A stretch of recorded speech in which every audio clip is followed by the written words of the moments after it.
Hello dear students, welcome back to organised knowledge channel. और आज की जो वीडियो है उसमें डिस्कस करेंगे worksheet number 39 for class 9th, विषय विज्ञान है। और ये वर्कशीट आपके लिए 8 अक्टूबर 2021 के लिए शेड्यूल की गई है। आज की जो वर्कशीट है स्टूडेंट्स, उसमें हम चैप्टर 9 जो है स्टार्ट करेंगे। ठीक है, चैप्टर 9 आपका चैप्टर 8 कंप्लीट हो चुका है, गति वाला। अब हम चैप्टर 9 करेंगे, बल एवं गति का पहला नियम। आज की वर्कशीट का हमारा टॉपिक रहेगा। वर्कशीट शुरू करने से पहले बेटा प्लीज़ चैनल को सब्सक्राइब कर दीजिए, बेल आइकन को भी प्रेस कर लो ताकि आपको आने वाली वीडियोस की नोटिफिकेशन वो समय से मिल जाए। देखिए क्या दिया गया है। सभी बच्चे जानते हैं कि बल क्या होता है। किसी भी वस्तु को धक्का लगाना, खींचना, वो क्या है, वो एक बल होता है। तो किसी भी वस्तु को चलाने, रोकने, गति की दिशा या आकार को बदलने के लिए हमें बल लगाने की आवश्यकता पड़ती है। तो कोई भी वस्तु है जो रुकी हुई अवस्था में है, उसको चलाना है, दिशा बदलना है, आकार बदलना है, तो उसके लिए हम क्या करते हैं, उसके लिए हम बल लगाते हैं। जैसे किसी रबड़ बैंड को खींचना, ट्रॉली को धकेलना, चलती कार में ब्रेक लगाकर रोकना या आटा गूंथना आदि। लेकिन कई बार वस्तु पर बल लगाने पर भी उसमें कोई गति नहीं होती। जैसे यदि दो व्यक्ति एक भारी मेज को विपरीत दिशा की तरफ से धक्का दें या रस्साकसी के खेल में दोनों तरफ के खिलाड़ी एक जैसा बल लगाएं तो मेज या रस्सी बिल्कुल नहीं हिलती। जैसे रस्साकसी का जो खेल होता है, कुछ मेंबर रस्सी को इधर खींच रहे हैं, कुछ मेंबर रस्सी को इधर से खींच रहे हैं, तो अगर दोनों तरफ से एक जैसा बल लगता है तो यहाँ पर किसी भी तरफ जो है रस्सी नहीं जाएगी, यानी यहाँ पर बल लगाने के उपरांत भी यहाँ पर कोई परिवर्तन नहीं हो रहा है। ठीक है, जब दोनों व्यक्ति या टीम विपरीत तरफ से बल लगाते हैं तो उनके बल आपस में ही खत्म होकर कुल बल जो है शून्य हो जाता है। जैसे इधर से भी 300 न्यूटन बल लगाया, इधर से भी 300 न्यूटन लगाया, दोनों इक्वल और एक दूसरे के विपरीत दिशा में बल लगा रहे हैं, तो ये क्या हो जाएगा, ये बल जो है वो शून्य हो जाएगा। ठीक है, उसके बाद देखिए, ऐसे बलों को संतुलित बल कहा जाता है। यानी जब इस तरह से दोनों तरफ से बल जो है वो बराबर लगे तो उसको हम क्या कहेंगे, उसको हम संतुलित बल कहेंगे। मेज या रस्सी तभी हिलती है जब दोनों व्यक्ति या खिलाड़ी एक ही दिशा में बल लगाएं या एक तरफ का बल दूसरी तरफ के बल से ज़्यादा हो।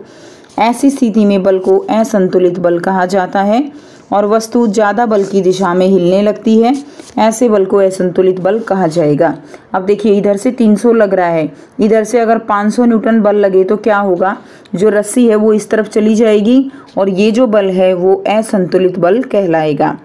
ठीक है, जब असंतुलित बल होता है तो ज़्यादा बल की दिशा में जो भी वस्तु पर बल लगाया जा रहा है वो बल जो है वो क्या होगा, वो जो वस्तु है उसी दिशा में चली जाएगी। जैसे आपको यहाँ पर एग्जाम्पल देकर बताया गया है, ये 400 न्यूटन बल लग रहा है, यहाँ पर 300 है, तो विजेता टीम ये वाली टीम हो जाएगी। नेक्स्ट देखिए, कोई भी बल जो है वो अकेला नहीं होता, बल हमेशा जोड़े में होता है।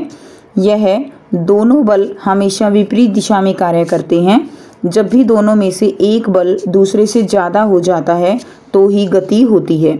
तो हमेशा बल जो है वो अकेला नहीं होता, हमेशा जोड़े में होता है। और दोनों बल जब एक दूसरे के विपरीत कार्य करेंगे, जब भी दोनों में से एक बल ज़्यादा हो जाएगा तो ही कोई भी वस्तु जो है वो क्या होगी, गतिमान होगी, अन्यथा वह विराम अवस्था में रहेगी। नेक्स्ट देखिए, घर्षण बल जो होता है वो गति के हमेशा विपरीत दिशा में लगता है। जैसे कि अगर कोई भी गाड़ी चल रही है तो अगर गाड़ी जो है आगे की तरफ जा रही है तो जो घर्षण बल होगा, वो गाड़ी ऐसे मूव कर रही है तो घर्षण बल हमेशा पीछे की तरफ मूव करता है। ठीक है, तो घर्षण बल जो है हमेशा किसी भी वस्तु जो गतिमान में है उसकी गति में अवरोध उत्पन्न करता है, उसकी गति को रोकता है।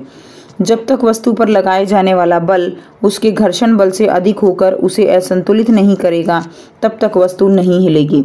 जब तक कि घर्षण बल ज़्यादा रहेगा, ठीक है, और लगने वाला बल कम होगा तो वस्तु गति में नहीं जाएगी।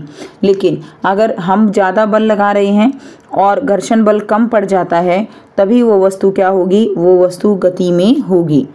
किसी भी पिंड पर लगने वाला असंतुलित बल उसे गति प्रदान करता है। तो कोई भी वस्तु है जिसके ऊपर अगर असंतुलित बल लगेगा तभी वो वस्तु गति में होती है, लेकिन अगर किसी भी वस्तु पर संतुलित बल लगता है तो वो वस्तु गति में नहीं होगी। जैसे एक बॉक्स है आपके पास या टेबल है, आप बच्चों उसको सरकाना चाहते हो, आप उसको कब सरका पाओगे? जब जैसे पृथ्वी जो है उल्टा घर्षण बल लगा रही है और आप जो मेज है उसके ऊपर ज़्यादा बल लगाओगे तभी वो आगे की तरफ जाएगी। नेक्स्ट देखिए, जड़त्व क्या होता है? प्रत्येक वस्तु अपनी गति की अवस्था में परिवर्तन का विरोध करती है और अपनी मूल अवस्था बनाए रखना चाहती है। तो ये क्या है? इसे जड़त्व कहते हैं।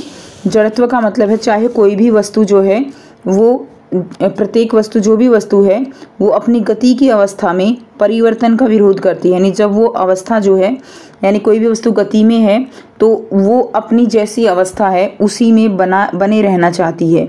ठीक है, जैसी उसकी अवस्था है वह अपनी मूल अवस्था को बनाए रखना चाहती है। तो ये क्या कहलाता है? ये जड़त्व कहलाता है। किसी वस्तु का द्रव्यमान उसके जड़त्व की माप है। भारी वस्तु का जड़त्व हल्की वस्तु की तुलना में अधिक होगा, जिसे हिलाने के लिए अधिक बल की आवश्यकता होगी। जैसे मान लीजिए एक तो आपके पास साइकिल है और एक आपके पास ट्रक है। अब देखिए साइकिल जो है उसका जो भार है वो कम है, द्रव्यमान कम है, और जो ट्रक है उसका द्रव्यमान ज़्यादा है। तो आपको ट्रक को हिलाने के लिए ज़्यादा बल की आवश्यकता होगी और साइकिल को हिलाने के लिए कम बल की आवश्यकता होगी, क्योंकि जो साइकिल है उसकी जो जड़त्व है उसका माप जो है वो कम है और ट्रक के जड़त्व का माप जो है वो ज़्यादा होगा। ठीक है, और ये जो गुण होता है जो प्रत्येक वस्तु को उसकी स्थिति में बनाए रखने का प्रयत्न करता है वो क्या कहलाता है? वो जड़त्व कहलाता है। अब हम करेंगे गति का पहला नियम।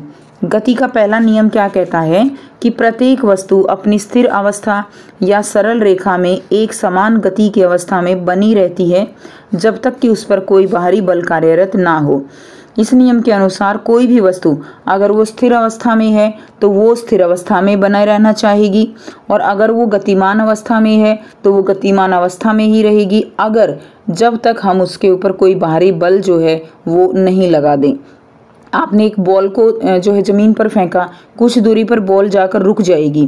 क्यों रुक गई? क्योंकि घर्षण बल लग रहा है। अगर घर्षण बल को यहाँ से निकाल दें तो वो बॉल जो है चलती चली जाएगी, कहीं पर भी नहीं रुकेगी। लेकिन घर्षण बल के कारण जो है वो बॉल क्या हो जाती है? कुछ देर बाद वो बॉल रुक जाती है।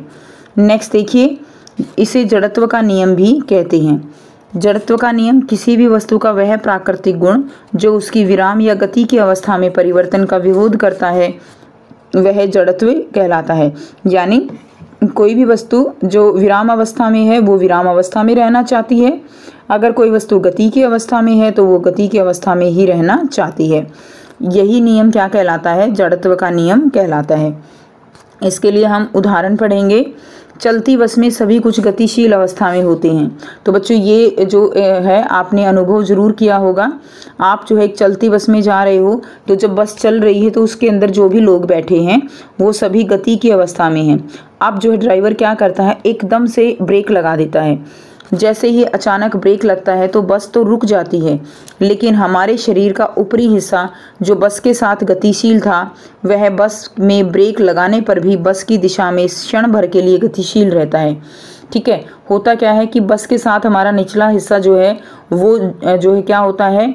स्पर्श में होता है, जिसके कारण हमारा निचला हिस्सा एकदम से किस में आ जाता है? विराम अवस्था में आ जाता है। लेकिन ऊपरी हिस्सा हमारा जड़त्व के नियम के अनुसार गति में अपना गतिमान अवस्था बनाए रखना चाहता है, जिसके कारण हमें जो जर्क है वो आगे की तरफ लगता है, हम जो है आगे की तरफ गिरते हैं, क्योंकि ऊपरी हिस्सा बस के साथ गति में जो है एकदम जो है क्या था कि बस की जो दिशा थी उसी में गतिशील रहता है, जिसकी वजह से हमें आगे की तरफ झटका लगता है।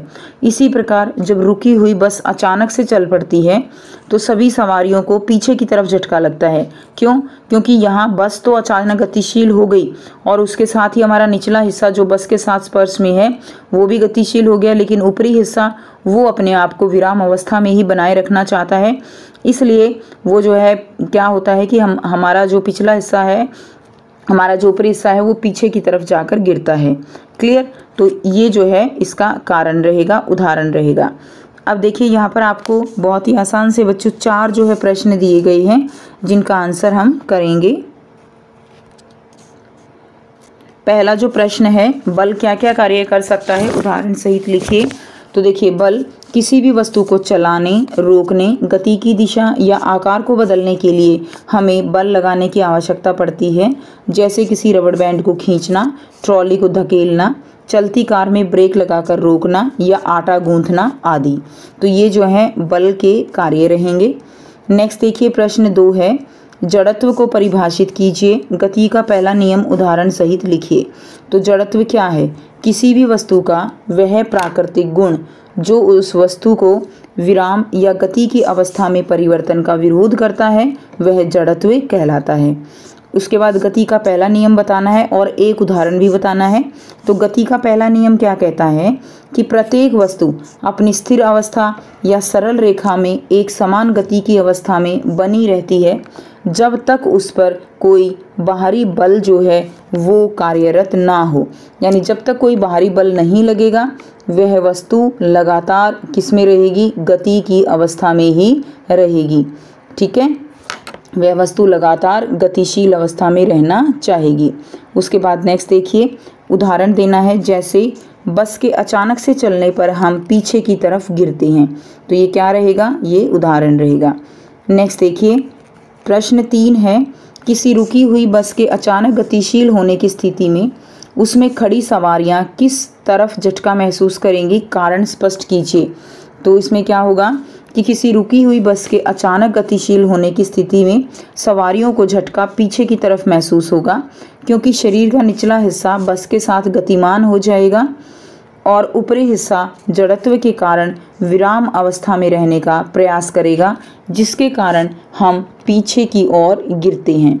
ठीक है, नेक्स्ट देखिए, नेक्स्ट आपको दिया गया है प्रश्न 4, निम्न में से किसका जड़त्व अधिक होगा? कार एवं बस का तो हमने पढ़ा था, जिसका द्रव्यमान ज़्यादा होगा उसी का क्या होता है? जड़त्व अधिक होगा। तो यहाँ पर कार और बस में से बस का जड़त्व अधिक होगा, साइकिल एवं मोटरसाइकिल में से मोटरसाइकिल का, ठेला गाड़ी एवं रेलगाड़ी में से रेलगाड़ी का जड़त्व अधिक होगा। ठीक है, तो ये थी बच्चों आपकी आज की साइंस की वर्कशीट। आई होप सभी स्टूडेंट्स को ये क्लियर है। कोई भी डाउट है तो आप पूछ सकते हो। वीडियो अच्छी लगे तो प्लीज़ लाइक कर दीजिए, शेयर कर दीजिए और चैनल को सब्सक्राइब कर लीजिए।